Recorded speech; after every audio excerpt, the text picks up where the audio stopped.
इटहरीमा bomb विस्फोट हुँदा 2 जना घाइते। सुनसरीको इटहरी 2 स्थित नव जाकृति टोलमा गै राति 10:30 बजेतिर सुतरी बम विस्फोट हुँदा 2 जना घाइते भएका छन्। विस्फोटमा परेर डिरा गरी बस्ने 22 वर्षीय रबिन थापा र लमजुङका 23 वर्षीय शेरजङ गुरुङ घाइते भएका छन्। घाइते दुवैको अहिले उपचार भइरहेको छ। थापाको आँखामा चोट लागेको विराटनगरको आकाश अस्पताल र गुरुङको धरान स्थित बीपी कोइराला स्वास्थ्य विज्ञान प्रतिष्ठानमा उपचार भइरहेको छ। पड्काएको भन्दा पनि बम आफै फट्किएको रहेछ। दुवैजना अहिले सुरक्षित छन्। जिल्ला प्रहरी कार्यालयका एसपी सञ्जय सिंह थापाले भने अरू विषय त अनुसन्धान हुँदैछ। विस्फोटपछि घटनास्थलबाट प्रहरी हिमाल सुरक्षा परिषद नेपालको पर्चा भेटेको जनाएको छ। एसपी थापाका अनुसार उक्त पर्चा विस्फोटमै पर्ने मध्येका एकले ल्याएका थिए। विस्फोट भने कसरी भयो भन्ने विषयमा प्रहरीले अनुसन्धान गरिरहेको थापाले बताए। हिमाल सुरक्षा परिषद र गरिरहेको थापाले बताएका छन्। हिमाल सुरक्षा परिषद हालै मात्रै सशस्त्र युद्ध घोषणा गरेको संगठन हो, जुन संगठनले गत फागुन 15 गते यो संगठनले एक विज्ञप्ति निकाल्दै सशस्त्र युद्धको घोषणा गरेको थियो। संघीयता खारेज 5 विकास क्षेत्र कायम गरिनुपर्ने, हिन्दू राष्ट्र कायम गर्नुपर्ने, नागरिकता छानबिन गर्नुपर्ने, भारत चीन सीमा विवाद समाधान गरिनुपर्ने, स्वदेशी उत्पादनलाई प्राथमिकता दिनुपर्ने, एमसीसी सम्झौता खारेज गरिनुपर्ने लगायतका माग यो संगठनले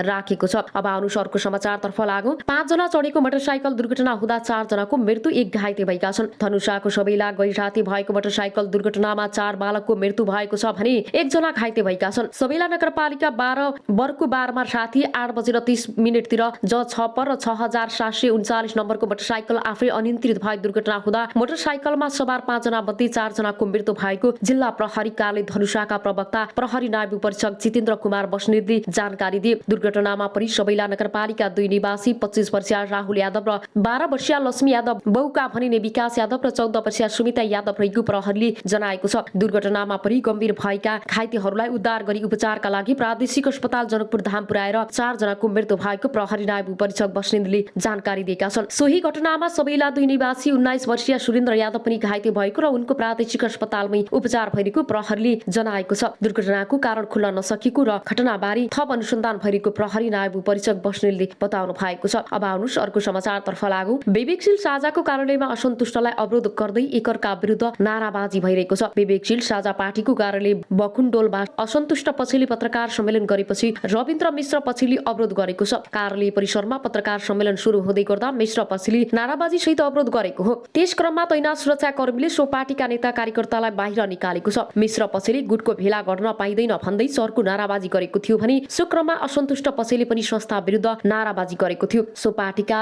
दिनी सिवाल नेतृत्वको समूहले पार्टी कार्यालयमा पत्रकार सम्मेलन आयोजना गरेको थियो। सो समूहले रविन्द्र मिश्र विरुद्ध पत्रकार सम्मेलन गर्न लागेको भन्दै मिश्र पछिल्ली पत्रकार सम्मेलनमा अवरोध गरेको हो। यसैबीच मिश्र समूहका नेता तथा प्रवक्ता चरदराज पाठकको पार्टीका केही अराजक तत्त्वले मुठभेड निम्ताएको बताएका छन्। उहाँहरूले केही दिन अघि पनि अध्यक्ष विरुद्ध विभिन्न षड्यन्त्र गर्नु भएको थियो। आज पनि त्यसैलाई निरन्तरता दिने प्रयास भयो। उनले भने बाहिरका मानिसहरू ल्याएर तर्साउने र धम्क्याउने प्रयास भयो। उनले असन्तुष्टि र मतभेद रहे कानुनी प्रक्रियाबाट समाधान गर्न सकिने बताएका छन्। उनले विवेकशील पार्टी वैकल्पिक शक्ति रहेको भन्दै यसबाट यस्ता क्रियाकलापबाट विचलित बनेको बताएका छन्। अब आउनुस अर्को समाचारतर्फ लागौं। त्यो भए अँध्यारो हुँदै आएपछि भिड आक्रोशित हुँदै गयो। प्रहरीलाई नै लखेड्न थाल्यो। दोहोरो झडप बढ्दै जाँदा रातको 9 बजेको थियो। इलाका प्रहरी कार्यालय लेटाङका प्रहरी निरीक्षक इन्सपेक्टर रोमन राज अर्यालले भने सानो गेटबाट भागाभाग हुन थाल्यो। प्रहरीमाथि सिसाका बोतल ढुङ्गा मुढा बर्सिन थाले। त्यही क्रममा उर्लिएको भेडले उर्मिलामाथि आक्रमण गर्यो। उनले ज्यान जोगाउन सकिनन्। घाँटीमा धारी र हतियारले प्रहार भयो।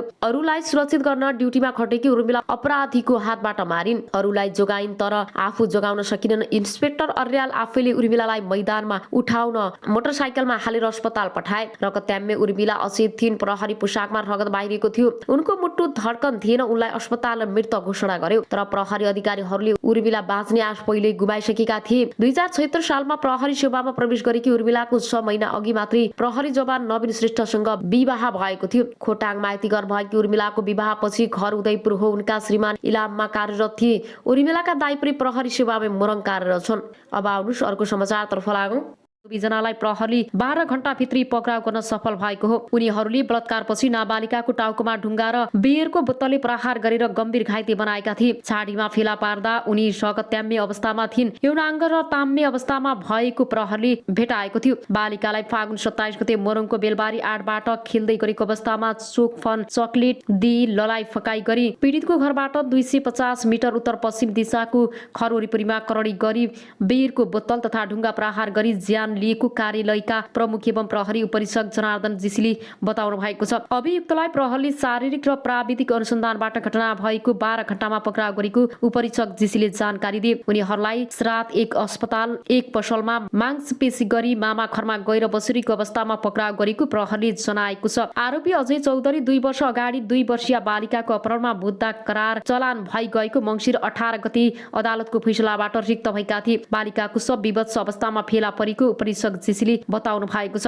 अभियुक्तलाई पूर्व पक्षका लागि 5 दिन अदालतबाट म्याद थप गरेको छ भने घटनाको आरोपमा आजीवन कारावासको माग गरेको प्रहरीले जनाएको छ। करिश्माको अन्तिम संस्कारमा उनका परिवार भक्कानी, घटना देखिएका सबैका आँखा रसाए। बिचरी त्यति सानी बच्चीमाथि यस्तो घटना भएर स्थानीय विश्व निरौला भन्छन्। उनका बाबुआमाले अनेक सङ्घर्ष गरेका थिए र त्यो घटनाले हामी सबैलाई त्रासी दिएको छ। अहिलेसम्म आमाको होस खुलेको छैन र राजकुमारका छोरा केही समय यता बिरामी छन्। 2 छोरी मध्ये 1 जना शारीरिक अपाङ्गता भएकी छन् र उनी बोल्न सुन्न सक्दिनन् र काममा नगएपछि राजकुमारलाई आफूसहित 5 जनाको जीवनको धान्न धौधौ भएको छ। गाउँका महिलाहरूको समूहले चन्दा उठाएर उनलाई सहयोग गरिरहेका छन्। समाज सञ्चार जगत र बुद्धिजीवी उद्योग व्यापारी व्यवसायी पनि सरकारको तर्फबाट धन्यवाद ज्ञापन गरिएको लेख बताए। सबै मुलुकहरूसँग मैत्रीपूर्ण सम्बन्ध कायम गर्ने नेपालको परराष्ट्रिय नीतिको मर्म अनुरूप छिमेकी राष्ट्रहरू लगायत अन्य कुनै पनि राष्ट्रका विरुद्ध नेपाली भूमि प्रयोग हुन नदिन नेपाल सरकारले प्रतिबद्धता व्यक्त गरेको उनले बताएका छन्। त्यस्तै देशको आर्थिक विकासमा सहयोग पुगाउनेमा मित्र राष्ट्र, दात्री निकाय, क्षेत्रीय एवं अन्तर्राष्ट्रिय सङ्घ संस्थाहरूप्रति पनि सरकारले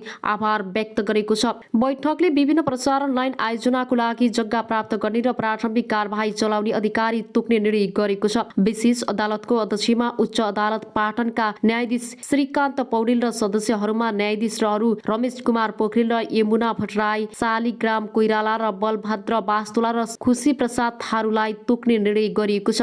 त्यसैगरी राजस्व न्यायाधिकरण काठमाडौँको कानून सदस्य एवं अध्यक्षमा उच्च अदालत पाटनका न्यायाधीश टेक प्रसाद ढुङ्गानालाई तोक्ने निर्णय भएको छ। खानेपानी महसुल निर्धारण आयोगको अध्यक्ष एवं सदस्य सिफारिस समितिको सदस्यमा भूपेन्द्र प्रसाद आर्यलाई नियुक्त गरिएको प्रवक्ता कार्कीले जानकारी दिनुभयो। सरकारले भूतपूर्व ब्रिटिस गोर्खा सैनिकहरूलाई सम्बोधन हुन बाँकी रहेका मागहरूका बारेमा संयुक्त अधिराज्य सरकारसँग वार्ता गर्न संयुक्त अधिराज्यका लागि नेपाली राजदूतको नेतृत्वमा नेपाली प्रतिनिधि मण्डल गर्ने निर्णय गरेको छ।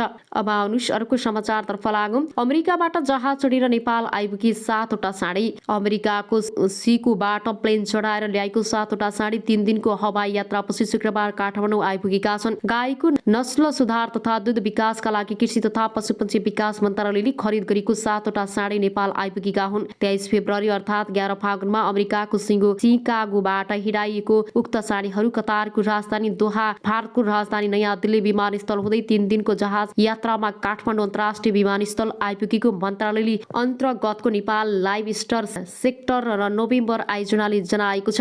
भारतको नयाँ दिल्लीसम्म कतार एयरवेजमा ल्याइएका साँढेहरू त्यसबाट भने नेपाल एयरलाइन्सको जहाजमा चढेका थिए। नेपाल ल्याएका साँढेहरू मध्ये 2वटा शक्ति 100% शुद्ध होलिस्टन जातका हुन् भने 5वटा 100% शुद्ध जर्सी जातको भएको आयोजनाका अनुगमन तथा मूल्याङ्कन अधिकृत डाक्टर केशव भट्टले जानकारी दिए। शुक्रबार आइपुगेको साँढेहरू अहिले काठमाडौँमै आइसोलेसनमा राखिएको र केही दिनमा पोखरामा रहेको बिर्री उत्पादन केन्द्रमा पठाइनेछ। कृत्रिम गर्भधान मार्फत नस्ल सुधार र दूध उत्पादन बढाउन 170 वर्षपछि स्केलमा पहिलो पटक 100% शुद्ध साँढेहरू नेपाल ल्याएका छौं।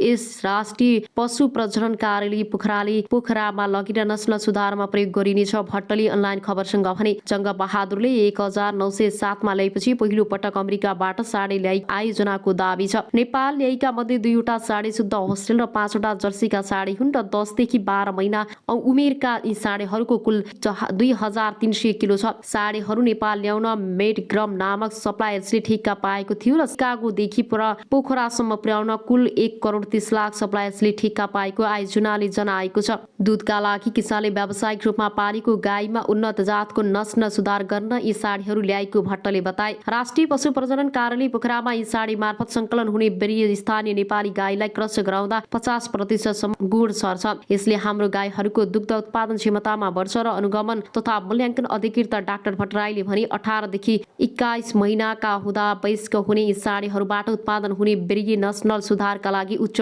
कोटिको हुने राष्ट्रिय पशु प्रजनन कार्यालयले जनाएको छ। अब आउनुहोस् अर्को समाचारतर्फ लागौँ। दुईटा मोर्चाको आकस्मिक बैठक। नेपाल कम्युनिस्ट पार्टीको केन्द्रीय कार्यालय बन्द गर काठमाडौँ बस्यो र नेपालका क्रान्तिकारी देशभक्त प्रगतिशील राजनीतिक शक्ति र नेपाली जनताको राष्ट्रिय रूपमा अस्वीकृत विरोध र देशव्यापी सङ्घर्ष गर्दा गर्दै पनि देउवा सरकार